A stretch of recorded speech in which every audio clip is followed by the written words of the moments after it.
Hello everyone, welcome to Wi-Fi Learn. In this video, we can see about Kirchhoff's voltage law. It is one of the circuit law which we will be using in finding the voltage and current that is flowed in current in the complex circuit. It is useful in finding the voltage and current in each branches in complex circuits. Kirchhoff's voltage law is Kirchhoff's second law that deals with the conservation of energy around the closed circuit path. So, KVL deals with the conservation of energy in a closed path. Gustav Kirchhoff's voltage law is the second of his fundamental law we can use for the circuit analysis. His voltage law states that for a closed loop series path,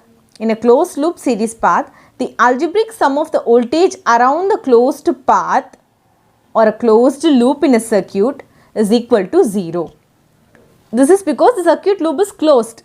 So, the conduction is taking place inside the closed path only. So, no energy is lost. So, Kirchhoff voltage law deals with the conservation of energy. Deals with the conservation of energy in a closed path. Where KCL deals with conservation of charges, where KVL deals with conservation of energy. Here the conservation takes place in the closed path. So, the energy is not lost. So, it is termed as a KVL deals with conservation of energy.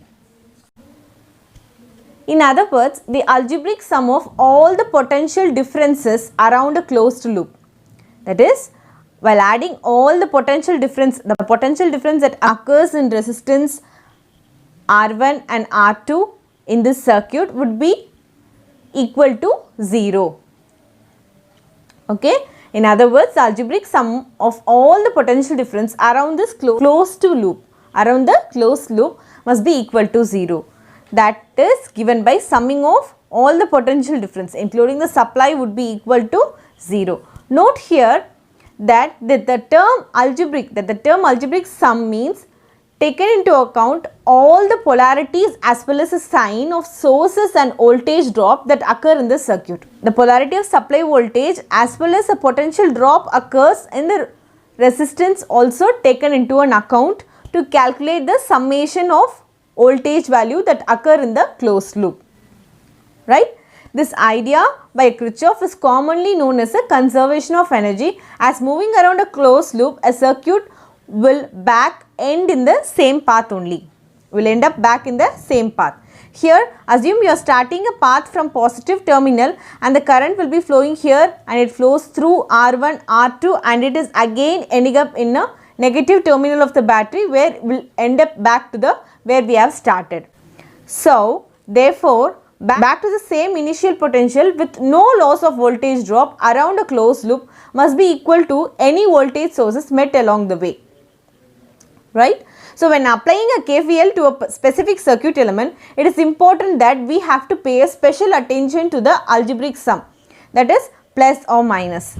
The voltages are represented by a plus or minus. So, while entering a terminal in a resistance, the current entering are always represented as a positive.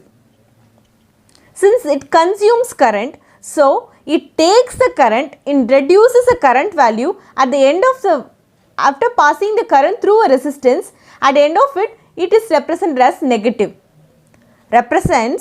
This sign represents that the voltage has been dropped, that is the voltage has been falled from a particular value to some reduced value in a resistance after the current has been passed through it. Okay. Normally, the potential drop across a resistance are represented as, assume it is a single resistor and a current is flowing and a current is going to enter inside the resistor. The entering terminal of the current in a resistor is represented as positive and the leaving terminal of the resistor is represented as negative, which gives a potential difference across a resistor V or potential drop. So, this polarities has to be kept in mind while calculating the voltage drop across a resistor and also most of the passive element which are connected in a circuits. Now, let us see the potential drop across this resistor. Assume this is a terminal A and terminal B. conventionally current will flow from the positive terminal to the negative terminal of the battery, right? So, when a supply is given to this resistor, the current will enter the positive terminal and leaves the negative terminal, right? So, the current takes the path from point A to B. We are travelling in the same direction as the conventional current flowing in the direction, right? The voltage drop is also found from positive to negative.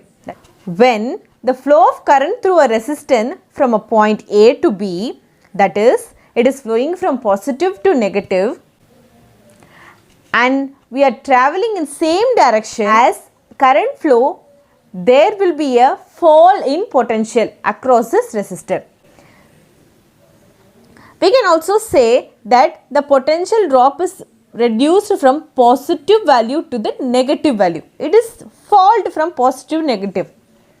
So, this drop of resistance can be given by V is equal to minus of I into R. That is, the voltage has been dropped. Assume in a case, if there may be a case, the current may flow in reverse direction also. Assume this is as a resistance A to B, R, and the current is flowing here.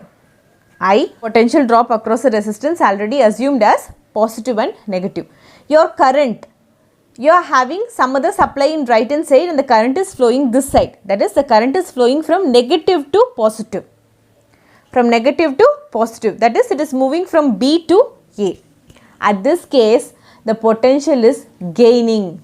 That is, the potential is rising. So, that voltage drop is given by positive IR. Positive IR according to Ohm's law. Where this is a potential fall, where this is a potential rise. Potential rise. The potential drop found here is increased from minus value to positive value, whereas in the case of this case, the potential value is reduced from positive to negative, or we can also say here the current is flowing as a normal conventional current direction only from positive to negative, whereas in the case the current is flowing from negative to positive opposite to that of the conventional current flow. At that time, the potential will be rising. We have to keep in mind while calculating the KVL in a closed path. Thus, by applying the Kirchhoff voltage law correctly in the circuit, we must first understand the direction of polarity as well as the current flowing through the circuit, the sign of the voltage drop across the resistance that present in the circuit. We can calculate the KVL easily. So, we can see the potential drop as minus IR for a potential fall and V is equal to plus IR for a potential rise. We can reverse also, but we have to maintain a constant relationship for a potential fall and the potential rise to calculate the KVL. Generally, you assume if a current flows in a conventional direction, that is positive to negative, your potential will be falling, and if the when the current flow in reverse direction, that is from minus to positive, which is opposite to that of conventional current flow, then there will be a potential rise. Keep it in mind while calculating the algebraic sum of voltages that present in a closed path of a circuit. So, in this figure, the potential drop can be found by, see, potential has been raised from minus to positive. So, the potential has been raised. Raised potential are represented in positive value. Now, the current is flowing through the resistance R1. Here, the potential has been reduced from positive to negative. So, the potential difference across the resistance is given by, according to Ohm's law, I into R. There is a fall in potential and also the current is flowing in the conventional direction from positive to negative. So, the potential fall is I minus of I into R1, right? The voltage drop across the resistance is I into R1. There is a potential fall here. So, we are representing as minus I into R1 and the current is flowing through the resistance R2 and the potential drop across this R2 is minus of I into R2. Here is also the potential has been dropped from higher value to the lower value. So, I am representing as minus I into R2. And again the current is flowing here and reaches the initial point where we have started in a closed path. So, according to KVL, the algebraic sum of the voltages present in the circuit would be equal to 0. Algebraic sum of the voltages that are present in the circuit is equal to 0. You can assume the current in anti-clockwise direction also, but you have to remind the sign. You have to make a remind of sign where the current has been flowing. If you are taking the current in reverse direction, then you have to consider all the potential drop as a potential fall as a potential rise, and the voltage supplied is flowing from positive to negative, and you will take this as negative and the drop as positive. All the signs which we have taken here, all the signs which we have taken here are would be in the reverse order if you take the current in the anti-clockwise direction. So take any one method, that is make a potential fall as negative and a potential rise as positive. Your calculation would be very easy. Okay, I hope you understood the concept of Kirchhoff voltage law. If you have any doubt, please leave it in the comment section. And thanks for watching the video. If you like the video, please like, share and subscribe to Wi-Fi Learn. Thanks for watching the video. Jungle.